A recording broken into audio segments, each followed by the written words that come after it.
Okay, I will share the text to show you exactly where I'm reading, and also to maybe you yourselves highlight the same sections, because really these passages are absolutely key passages to to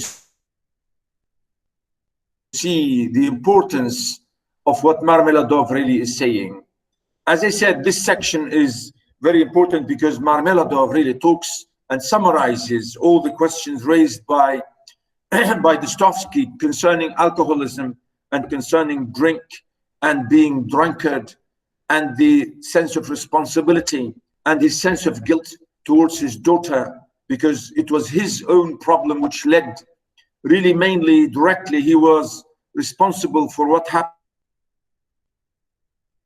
to his own daughter, to be driven into terrible behavior, if you like, as we said, to sell her body to get money for her sisters and for him, really, which is horrible and very bad.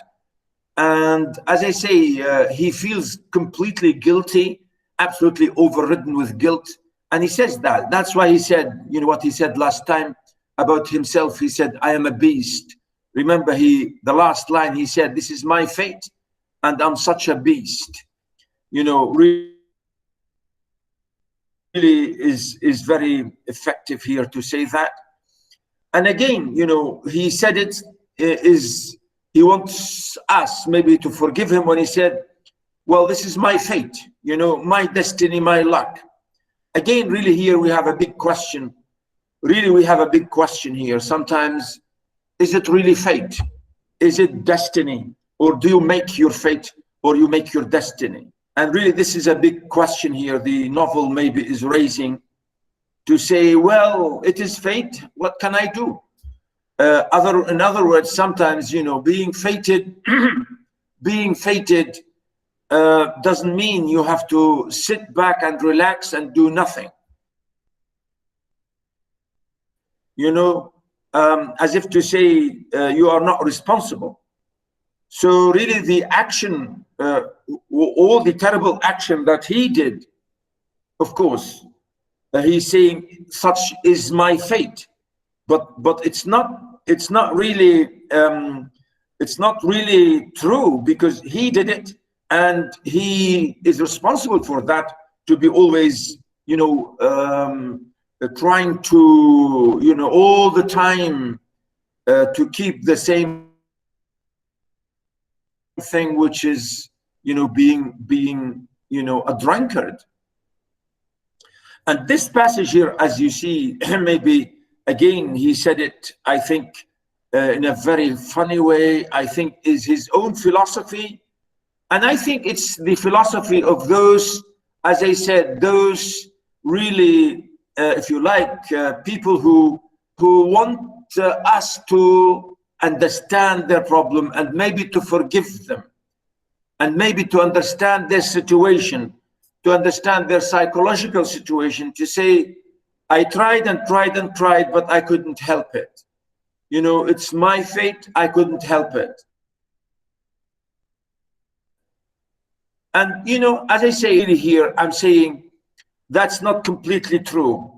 People should try hard to change their mentality and their attitude towards things like this, which affected his life, his family, everything, you know. And that's why he gives, again, some funny, really, consequences or qualifications for, they say, by doing this, I'm torturing myself, as if to say I'm punishing myself. And again, here we come to the question later on about the idea of, you know, what kind of punishment here we have. What kind of punishment do we have here, right? So really, this is what he's saying here, the passage, such is my fate, do you know? Do you know, sir, do you know, I have sold her very stockings for drink. Not her shoes, that would be more or less in the order of things, but her stockings I have sold for drink. You know, it's really terrible. It's a shame. You know, somebody like you know, as a man, you as a husband, as a father, you have to sell, as he's saying, you know, selling his own wife's stockings. Of course, he's exaggerating. I don't think any man would do that, you know, to sell your own wife's stockings, you know. This is unbelievable. But he said, yes, I did. You know, he said, of course, I'm saying it's only really for exaggeration. And again, he said, her mohair shawl I sold for drink, a present for her, to her long ago, her own property, not mine. And we live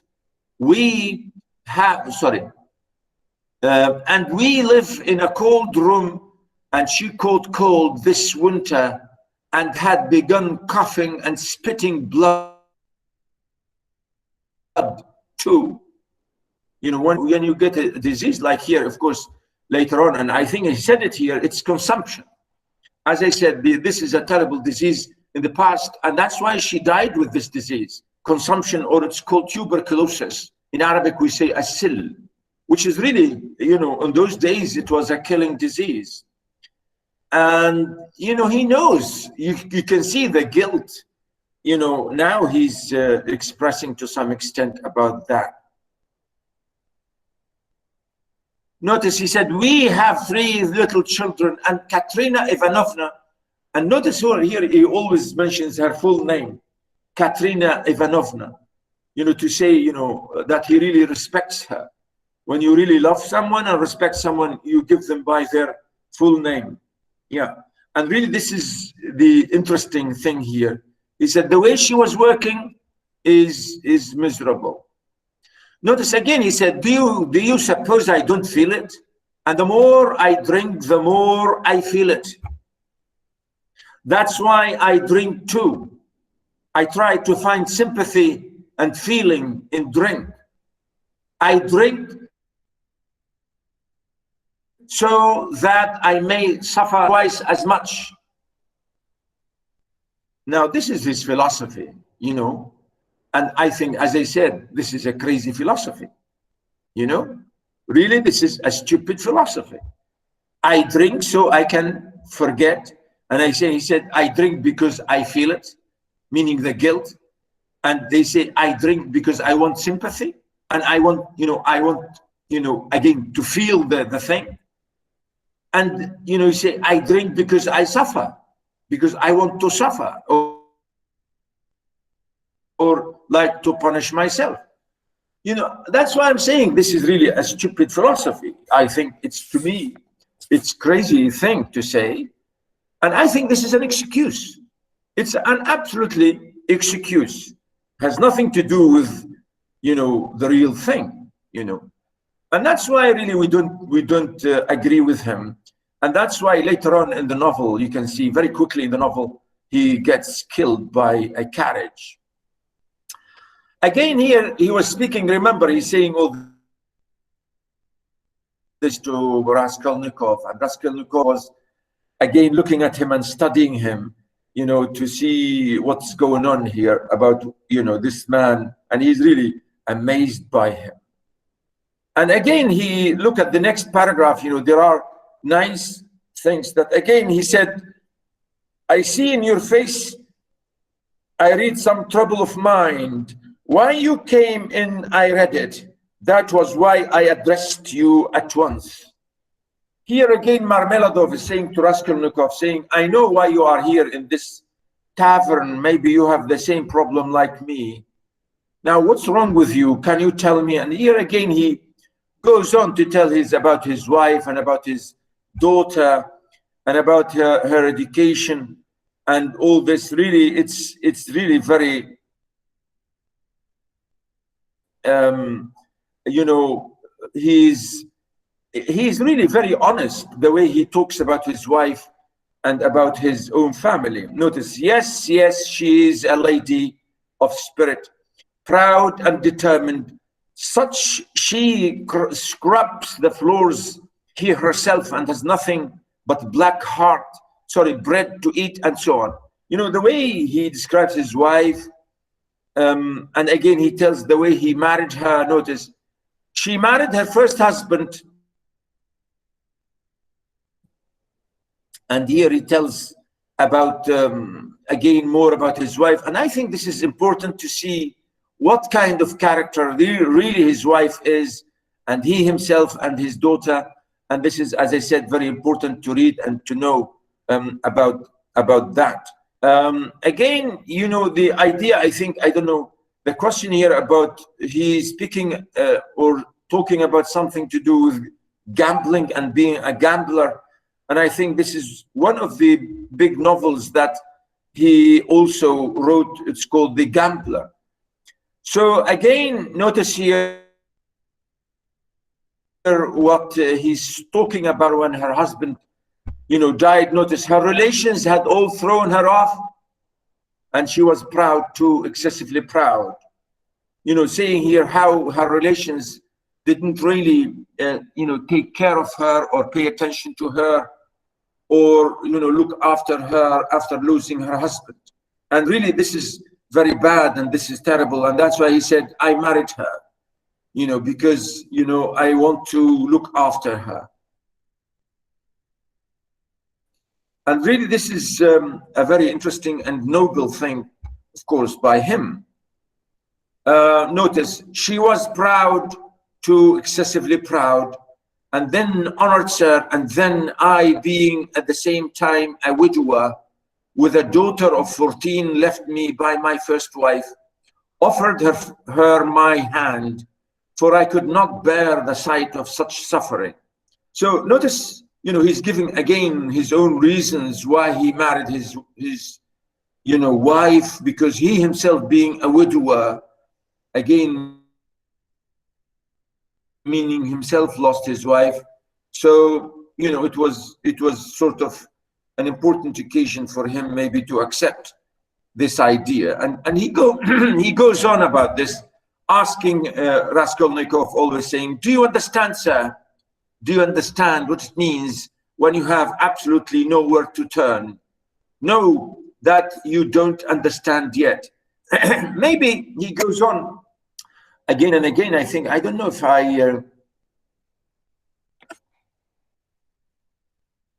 he was telling us even more to see how, you know, one day his wife was talking to his daughter Sonia and asking her to do something to help.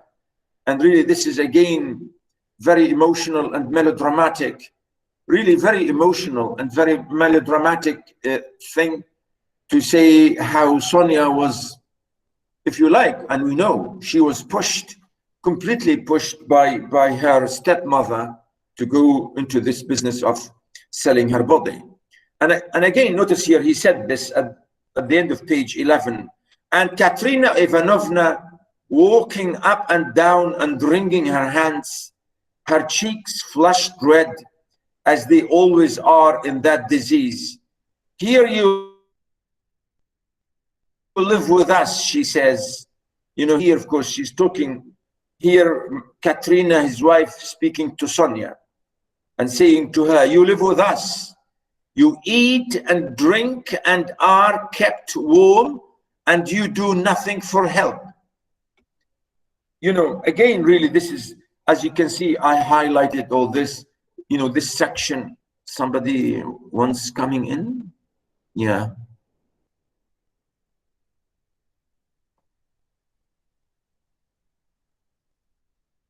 Yeah, somebody wants to say,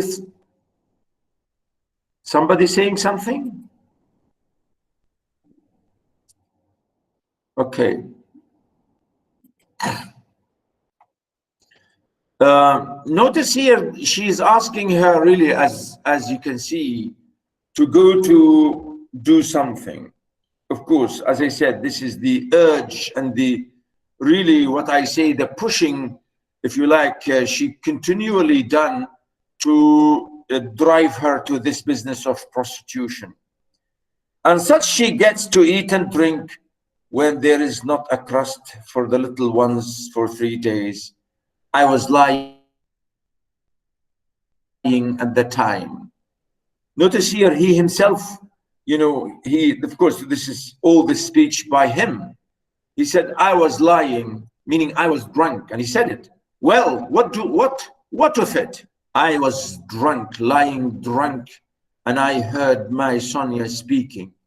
She's a gentle creature with a soft little voice, fair hair, and such a pale, thin little face. She said, Katerina Ivanovna, am I really to do a thing like that? You know, the daughter is shocked, amazed. He said, do you want me really to do this? Do you think I should do that? Come on. I will not do it. And of course, here the narrator telling us, you know, about this terrible woman who was doing this business of taking girls to work in the streets, you know, and notice here, she said, and Daria, again, this is her name, Frantsovna, a woman of evil character and very well known to the police, had 2 or 3 times tried to get at her through the landlady. And why not? Said Katerina Ivanovna with a jeer. You know, with a jeer, as if to say, you know, mocking her. She's saying, am I going to do that? And she said, why not? And why not? You are something mighty precious to be so careful of. But don't blame her. Here, of course, Marmeladov went on to say, you know, he's talking to Raskolnikov. Don't blame her. Don't blame her, honored sir. Don't blame her. She was not herself when she spoke, but driven to distraction by her illness and the crying of the hungry children. And it was said more to wound her than anything else. I think this passage can be read in both ways. This little sentence here, I think we say, he's saying don't blame her, he means his wife. And as if to say don't blame her to his daughter. Really to his daughter as well. You know, to say don't blame her, what she did, she was forced into it. She was forced into it. And again here, don't blame my wife to say this to my daughter to go and work in the street. Again, he's saying, don't blame her. And he's repeating this 3 times because he wants us really to understand the situation, to really understand and maybe to forgive. And of course, you know, this could be possible, you know, according to many, if you like, Western traditions and so on. They think that sometimes when you confess your crime or you confess your, you know, whatever you did and so on, maybe then you'll be forgiven. And here really the idea to say, yeah, you know, if you really, I'm telling you the truth, and don't blame her. And of course, he's giving the first one of the reasons he's saying is because she was always, you know, in complete distraction and in complete illness, and she wants to feed her children, you know. And that's really, that's the idea when he's saying Katerina Ivanovna's character. And when children cry, even from hunger, she falls to beating them at once. At 6 o'clock, I saw Sonia get up, put on her kerchief and her cape, and go out of the room. And about 9 o'clock, she came back. She walked straight up to Katerina Ivanovna, and she laid 30 rubles on the table before her in silence. She did not utter a word. She did not even look at her. She simply picked up our big green Drabdudaim's shawl. We have a shawl made of Drabdudaim, but it is, put it over her head and face and lay down on the bed with her face to the wall. Only her little shoulders and her body kept shuddering. And I went on lying there just as before. And then I saw, young man, I saw Katerina Ivanovna in the same silence go up to Sonia's little bed. She was on her knees all the evening kissing Sonia's feet and would not get up. And then they both fell asleep in each other's arms together, yes. And I lay drunk.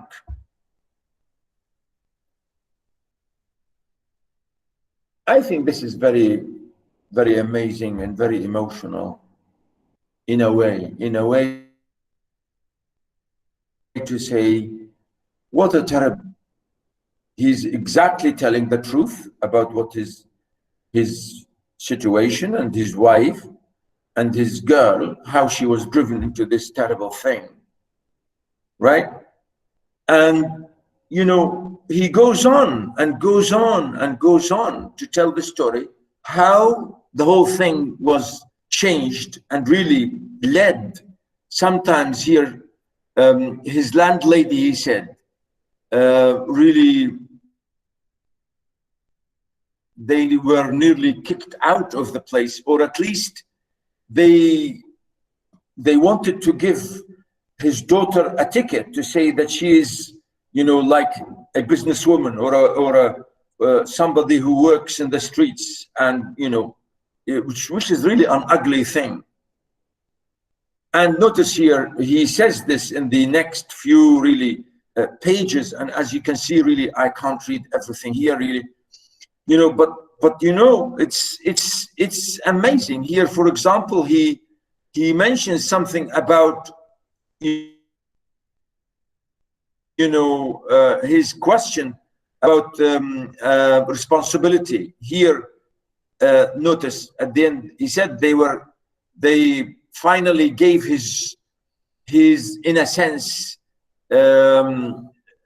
he will say this more about that later on, about how his daughter was classified, marginalized, and she was seen as a bad woman, and he really feels terrible about it. He feels about, you know, losing all this dignity and all this thing, which is to him, you know, he felt really, really bad about it. In a sense, notice, I got up in the morning and put on my rags, lifted up my hands to heaven, and set off to His Excellency Ivan.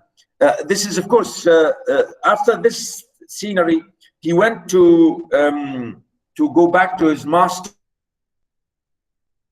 to go to get a job, and this is his name, Ivan or Ivan or Ivan Afanasievich, his, you know, boss, if you like. He got his job back, and he was really begging him to get his job back, and he got it, and it was really an important thing.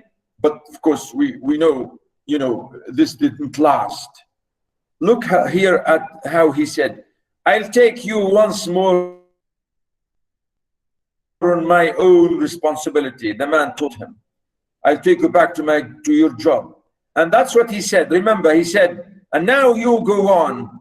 I kissed the dust at his feet, meaning his master, to give him back his job. In thought only, for in reality, he would not have allowed me to do it, being a statesman and a man of modern political and enlightened ideas. I returned home, and when I announced that I have been taken back into my service and should receive a salary, heavens, what a to-do there was, you know, as if to say, you know, the whole thing was absolutely fantastic and everybody was happy. And, you know, Marmeladov went on and on and on to tell us about that. Then he said, I immediately, you know, the next day he said, I left the job again. And I think this is the problem. Notice, that was 5 weeks ago, sir. As soon as Katerina Ivanovna and Sonia heard of it, mercy on us, it was as though I stepped into the kingdom of heaven. You know, here he goes on to elaborate how he, you know, was received in his house after getting his job, and his wife really treating him nicely.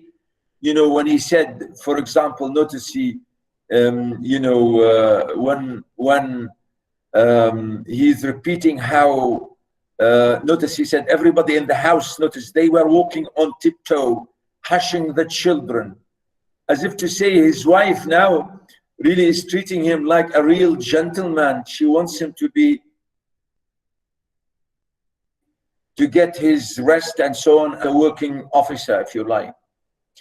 And, you know, he said everything was great and so on, but he said, you know, this, he said, didn't last. Again, you know, notice, I think here there's the lovely section. Maybe I should read some of this. Let me highlight it.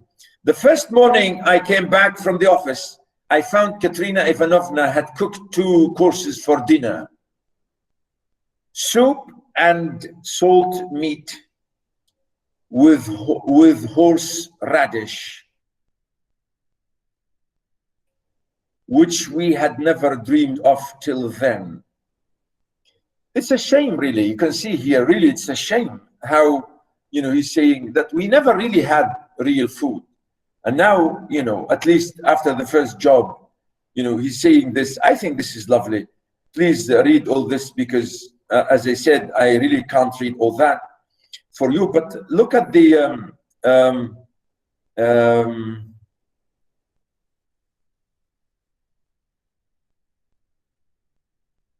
at the end of this paragraph, notice, and all that, let me tell you, she has simply made up for herself, and not simply out of wantonness for the sake of bragging. No, she believes it all herself.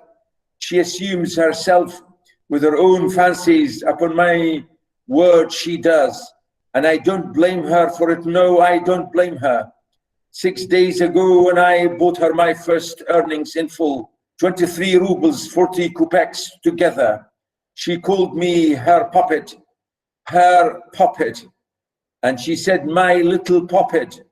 And when we were by ourselves, you know, you understand, you could not think me a beauty. You would not think much of me as a husband.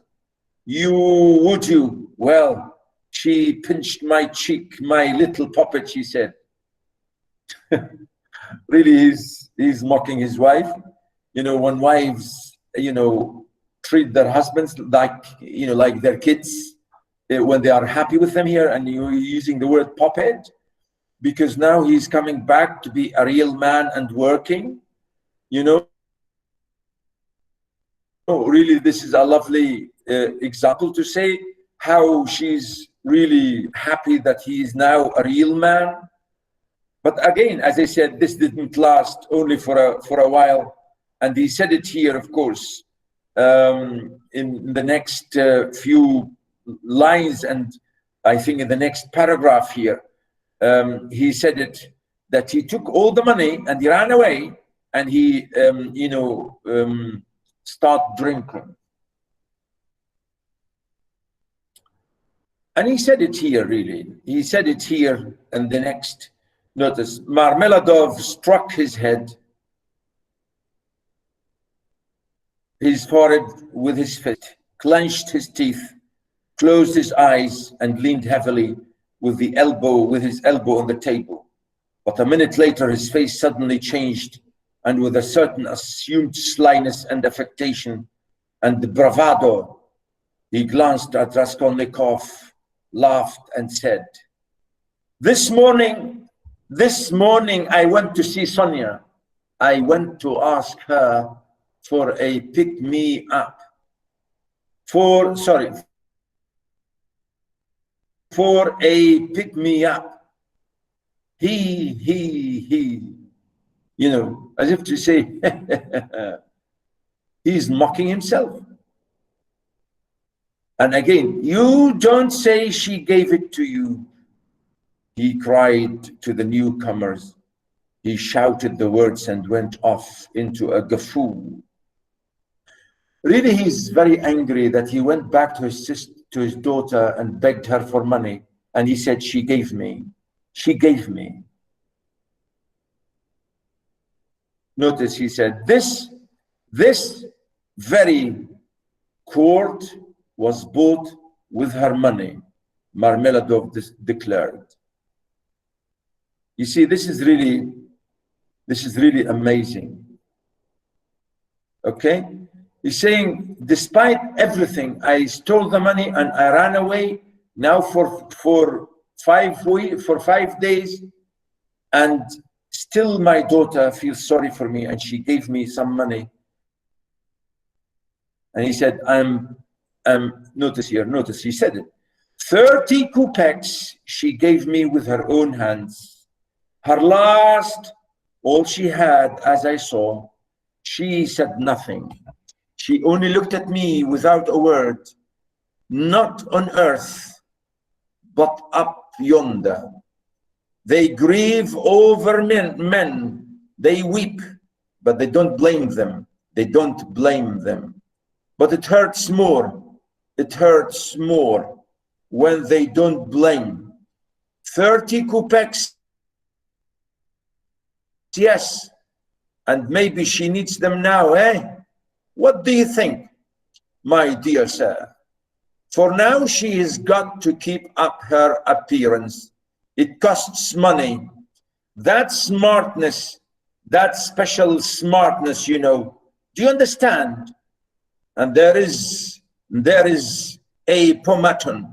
Too, you see, she must have things, petticoats, starched ones, shoes, blah, blah, blah. Do you understand, sir? Do you understand what all this smartness means? And here I, her own father, here I took 30 kopecks of that money for a drink, and I am drinking it, and I have already drunk it. Come, who will have pity on a man like me, eh? Are you sorry for me, sir, or not? Tell me, sir, are you sorry or not? Well, again, really, this is, as I said to you, ladies and gentlemen, really why I'm saying about this novel as being very psychological. You know, Marmeladov is saying, I'm going to be forgiven by heaven. When he's saying up, he means heaven. And he's saying everything is seen from heaven, and then we will be forgiven. And he said they, you know, he means angels, or if you like, superpowers. When he's saying they don't blame, and he repeated that. And he said, if they don't blame, he said, this hurts me. Because he said, I want to be punished, because I deserve punishment. And I think he said it here in a really very tough way. He said, can you believe it? Can you really believe it? Can you understand it?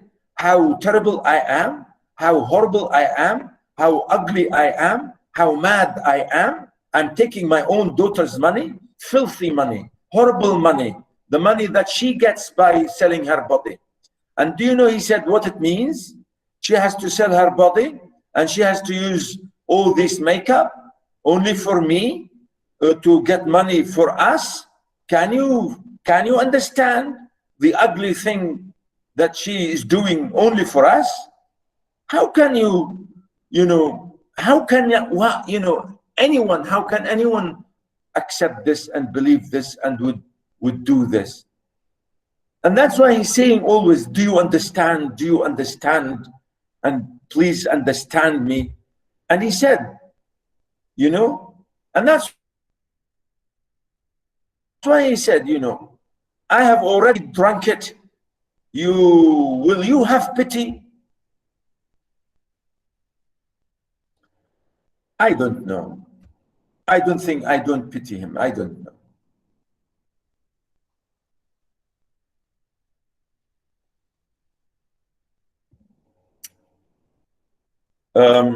Really, this is amazing thing that he's saying a lot of philosophical, psychological implications. You may go and elaborate on this and discuss this in your own fashion. It's up to you, the way you think of it, the way you understand it, the way you try to see that what kind of pity, what kind of, you know, he wants pity.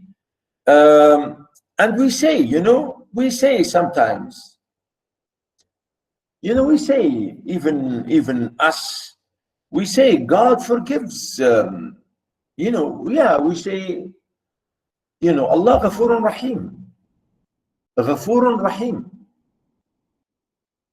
And sometimes, you know, this is really is part of the belief that if you really think that this is possible, you know, when I said I don't forgive him and I don't pity him, of course, you know, I'm talking about maybe his decision, his will to change, or at least maybe he should have tried to change.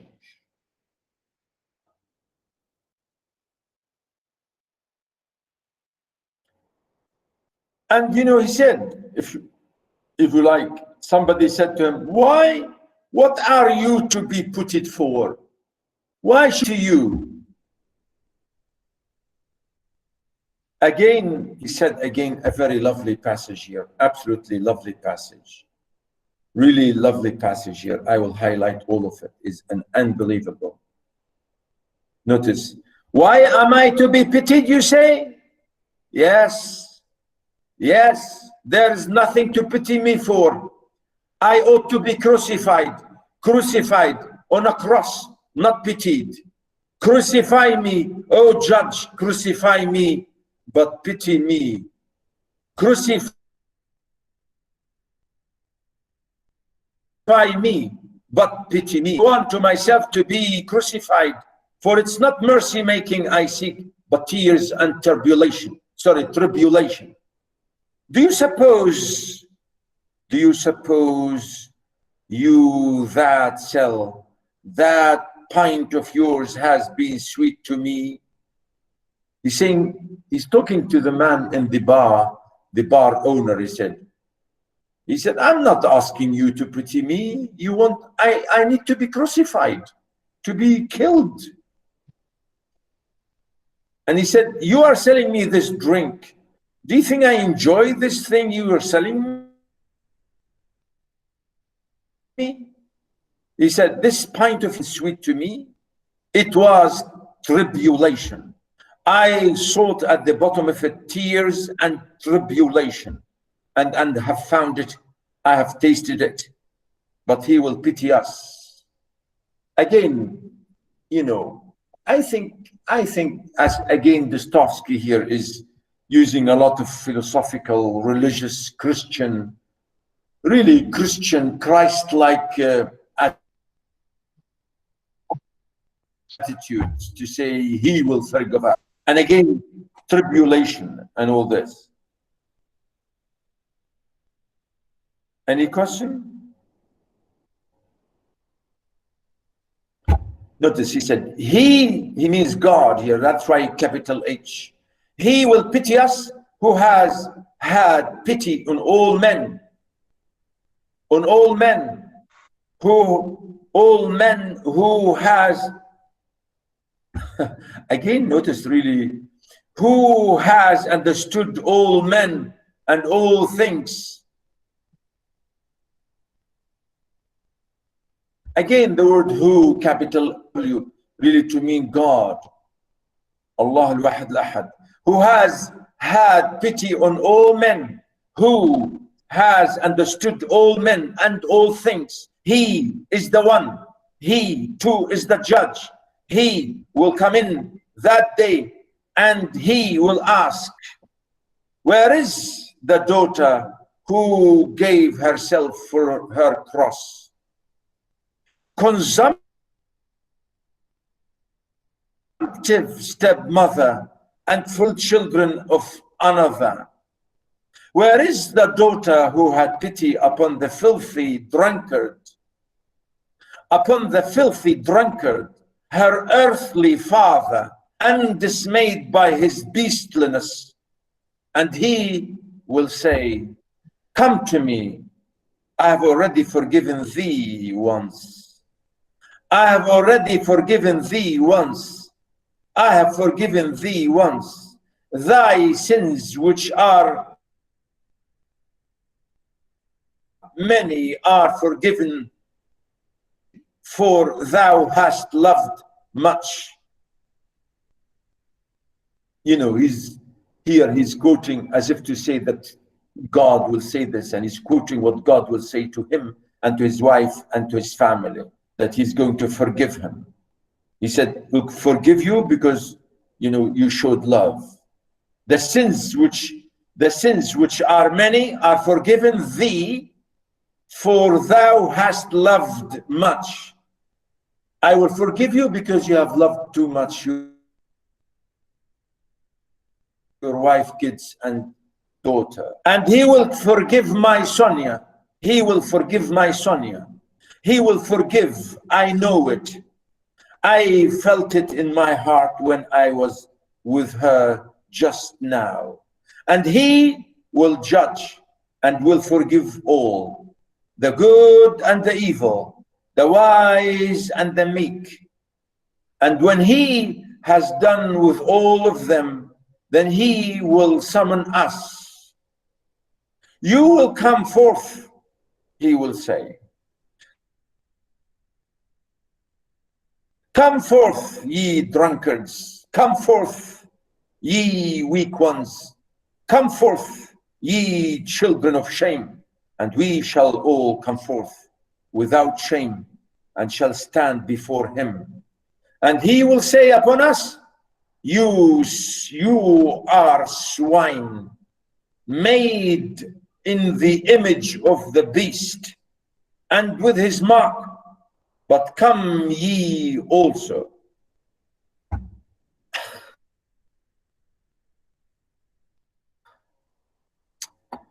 Come. This is unbelievable. You know, he's saying here, notice the word swine, you know, the male pig. He's saying that God will call me this. God will say to me, you are the pig. You are the pig made in the image of a beast, he said. You know, and he said, you have the mark of a pig, but still come. And the wise ones and those of understanding will say, oh Lord, why dost thou receive these men? Why dost thou receive these men? And he will say, this is why I receive them, O ye wise. This is why I receive them, O ye of understanding, that not one of them believed himself to be worthy of this.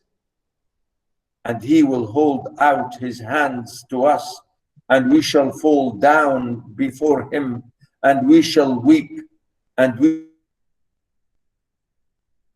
we shall understand all things, understand all, and we will understand. Katerina Ivanovna even, she will understand. Lord, thy kingdom come.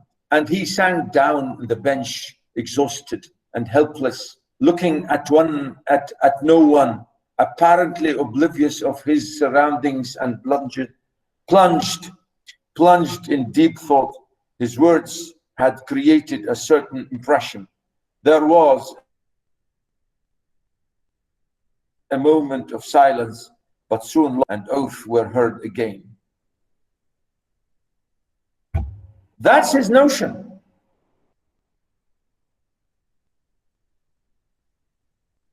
No, this is his, I think, his own philosophy about God, as if to say that God is going to forgive me, to forgive us all, forgive me as a bad, really man who led this family into destruction, my own wife and kids. And God knows, he said, I am a swine, horrible pig, but God will forgive me,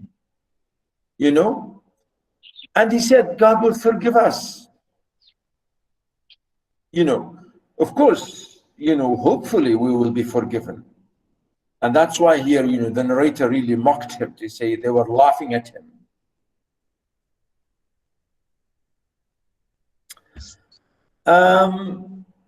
Really, I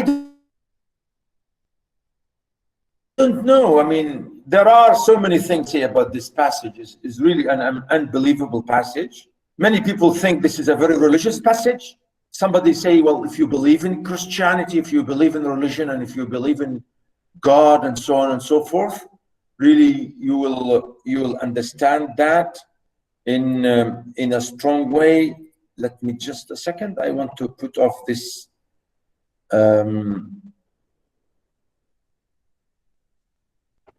Just a second, okay?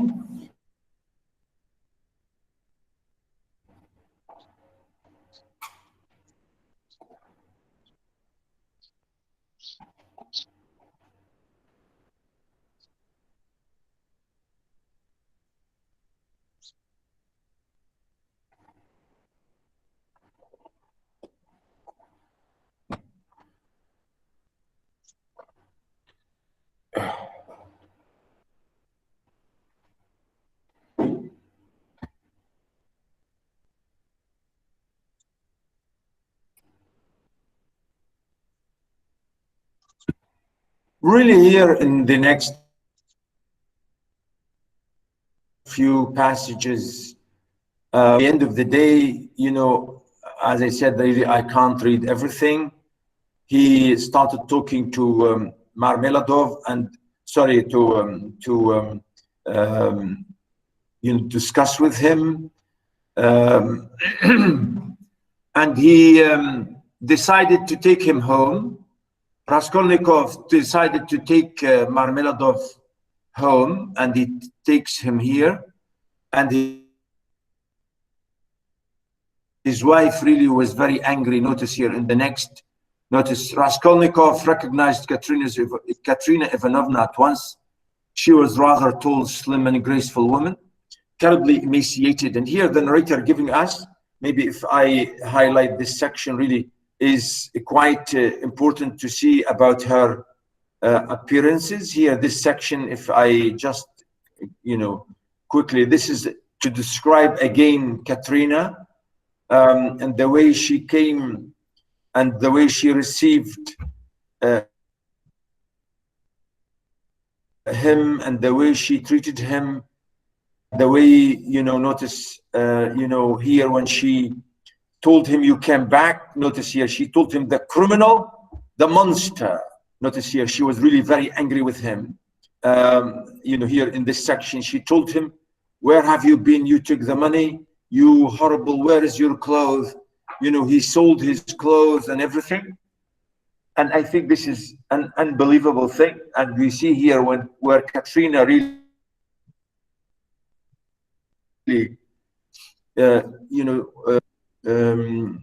got him in his head, as we know, in his hair, and she dragged him. Notice here, where is the money? She cried, mercy on us. Can he have drunk it all? There were 12 silver rubles left in the chest. Notice, and in a frenzy, she seized him by the hair and dragged him into the room. Marmeladov seconded her efforts by meekly crawling along on his knees. Again, really, this is a very huge scene. I think when in the film we see this, the way she really was very angry with him when she dragged him by his hair. Of course, I think he deserves it because he was such a horrible one. And, you know, and this is a consolation to me. This does not hurt me, but is a positive consolation. Really, this is funny. You know, she was dragging him by his hair and he was shouting back to everybody, saying, this does not hurt me, but in a positive, but is a positive consolation. Honored sir, you know, means I know I deserve this treatment. I know I deserve this punishment because what I have done. And, you know, really, it's really amazing. Shaken to and fro by his hair, and even once striking the ground with his forehead, the child asleep on the floor woke up and began to cry. The boy in the corner, losing his control, again began trembling, and everybody was really terrible. So the woman was very, very thin. And notice here at the end of the chapter, what a stupid thing I have done, he thought to himself. They have Sonia and I want it, and they have Sonia and I want it myself.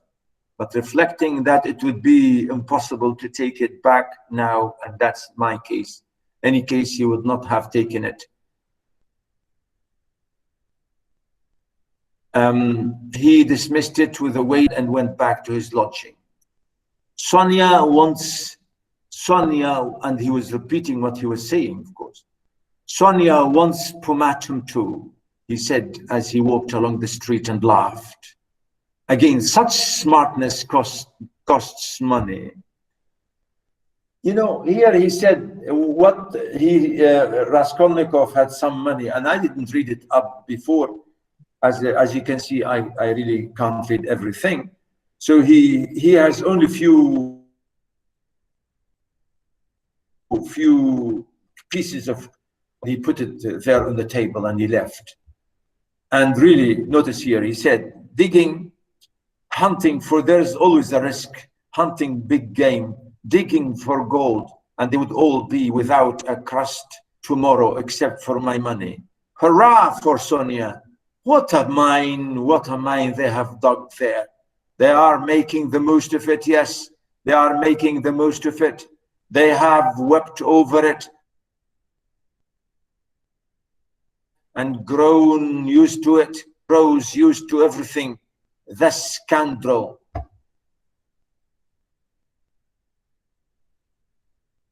I think this is terrible. You know, he's saying it's terrible that to feel that Sonia is a mine. You know, the word mine means like a treasure.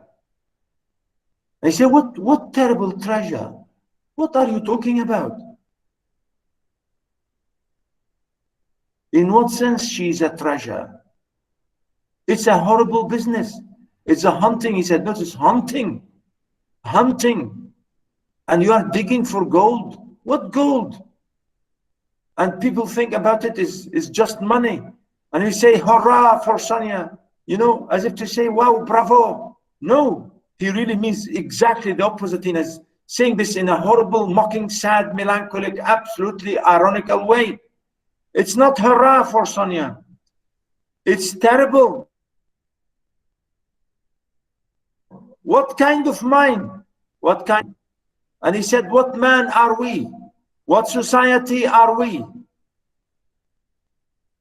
But he said, you know, man is horrible because man gets used to things. And when you get used to something, then it becomes normal. And this normality of accepting Sonia's behavior as normal is the ugly thing. And that's why he said, they have wept over it. Meaning the first time she went out into the streets, they wept. But then they grown used to it, a man grows used to everything. The scoundrel. أيها الوغد أيها الإنسان يا وغد. He's saying, what a terrible thing. Now, who's saying this? This is Raskolnikov saying that. He's saying this to everybody, to people like Marmeladov, and to people who really behave badly. Later on, they accept it and they say it's okay. Again, notice what he said. And what if I am wrong? He cried after a moment. What if man is not really a scoundrel?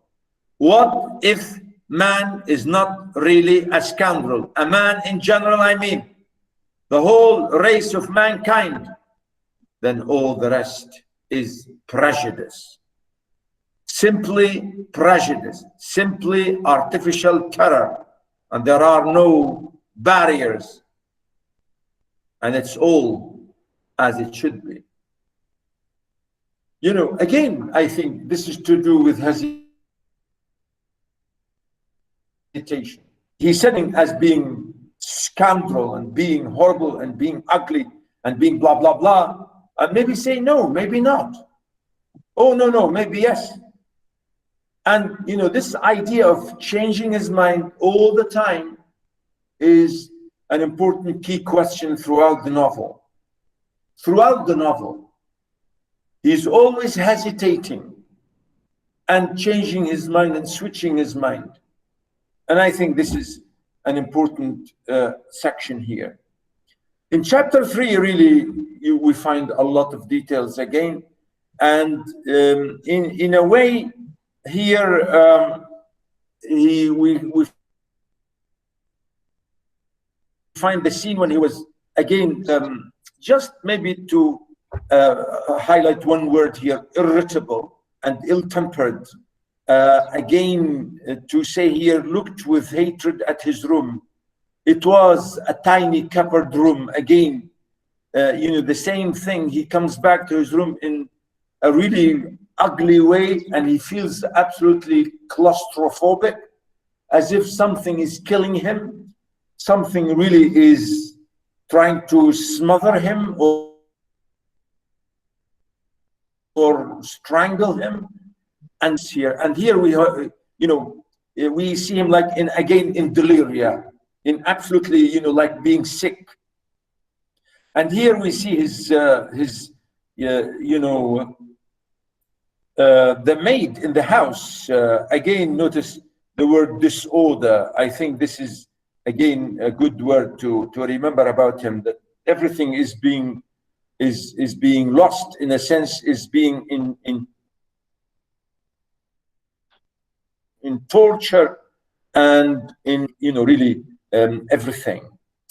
So here we see the young lady who brought him, and who is really a lovely young lady who is working as a maid in the house where he is, and she brings him sometimes stuff, and his as you can see here, his landlady had for the last fortnight given up sending him meals, and he had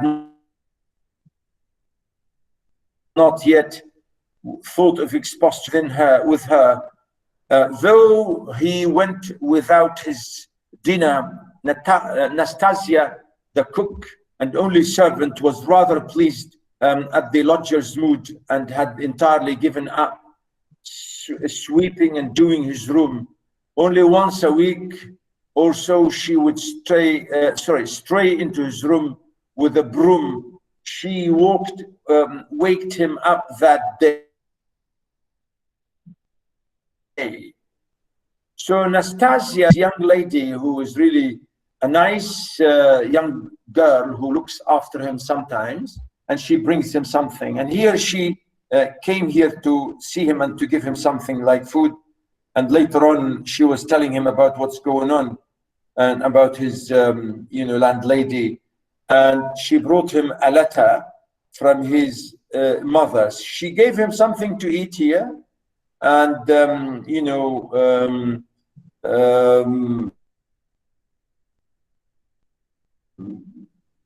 I think the idea, I think you can understand that easily. I really can't read all that to you, but here there's a lovely letter, and I think it's an amazing, beautiful letter. And he kept reading it. It's a long, long, long letter. Really, I can't read it here for you, ladies and gentlemen. I will just simply, it's a long, look at it, one paragraph, how many pages? Nearly 4 pages. Please read every word in this letter. Please, I can't read it for you all. But it summarizes a lot of things. Really summarizes his relationship to his sister and to his mother. His sister Dunya, and his mother, and the relationship that his mother maybe is forced to accept that his daughter should marry a man, Svidrigailov, or well, not Svidrigailov, but Svidrigailov really badly treated her and abused her, and so on. And in a way, we have really a lovely summary, if you like, about what happened to Dunya and what happened to her real misery and the bad consequences of that, and then how she was forced into accepting such marriage, and later on how she wanted to marry Luzhin through this terrible man Svidrigailov, this horrible man Svidrigailov, and through his wife Marfa Petrovna. And here maybe if I highlight just the name of the girl, his sister Dunya, here her name, and Mr. Svidrigailov here is the wicked man who abused her. And this is his wife, Marfa, his wife, the man's wife. You can see it here, Mr. Svidrigailov's wife. And how Dunya was abused in an ugly way by him. And his wife was mad, and she wanted to, she gave Dunya a bad name and so on. But finally they decided to fix the thing, and they decided to fix it through asking one of us to marry Dunya. So it was like a terrible fixture in order to save herself. I mean, Marfa Petrovna herself was a horrible woman. In a way, she was a wife. She wants to keep her family, and she does not want her husband to leave her and marry another woman. So that's why she quickly decided to ask her relative, Luzhin, as we shall see here. Maybe, I don't know if, I think it's yeah, here. You can see his name here, Pyotr Petrovich Luzhin. You can see here, I highlighted his name. Peter Petrovich Luzhin is a distant related to Marfa Petrovna, her relation. And she asked him, please come and marry this woman, meaning Dunya, girl. And when he, always he's saying, dear Rodia. Rodia means, of course, this is a nickname, because at the beginning of the letter, she said, my dear Rodia, wrote his mother. Rodia really means Raskolnikov. This is his, a pet name. And always here you can see how she's repeating this all the time, right? His mother, this is an absolutely lovely letter. I think that one of the best letters, I think, in English literature is a lovely long letter by you know, Raskolnikov's mother to her own son, you know, Raskolnikov, and she told him about and that they are going to I mean, meaning Donya and Luzhin are going to get married, and he's going to get money and all this and all that.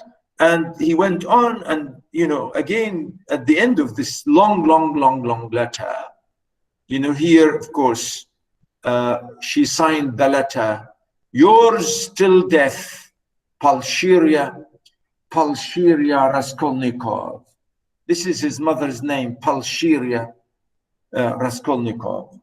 Really, I want you please to read the whole letter, every single word here, because really it's an amazing thing. And one day I'm going to ask you something really important about it, because it's a lovely, lovely narrative. Okay.